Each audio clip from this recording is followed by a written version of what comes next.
slaughtering hundreds of civilians to rescue 4 civilians, that's a war crime.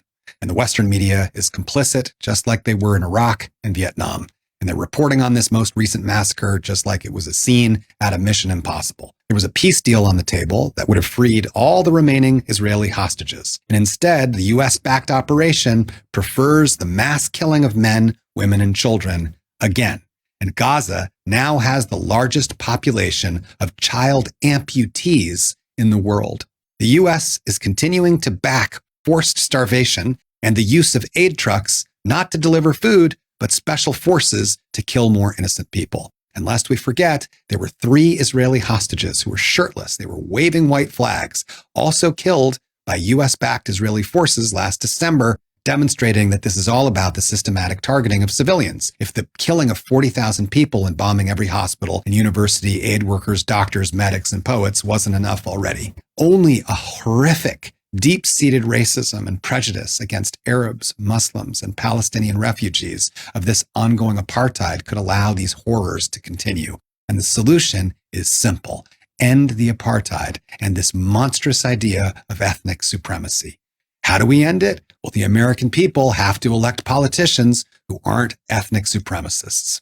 Again, for those who are not aware, the United States has been funding this with our tax dollars, our publicly owned money. We are giving bombing and starving people financial priority over our own healthcare, childcare, education, energy, and transportation systems. It's the United States that is the singular political force preventing the United Nations of the world from stopping these ongoing atrocities. There are now tens of thousands of orphans in Gaza, which all but guarantees that this cycle of violence continues.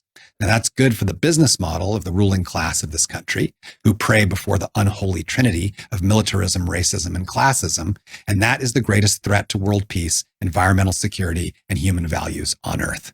There are over 600,000 kids, little kids, children, in the city of Rafah alone. There are nearly 5 million Palestinians in Gaza and the West Bank who did not deserve nor need to be driven from their homes and are now trapped under a US-backed system of segregation. There's more than enough land and food and goodwill from the Jordan River to the Mediterranean Sea to support a democracy that gives dignity, respect, and equal rights to all human beings, whether they're Jewish, Christian, Muslim, Druze, and secular, and make the place a beacon for the world. And that would be honoring the teachings that these traditions are supposed to represent. Siblings of the same family.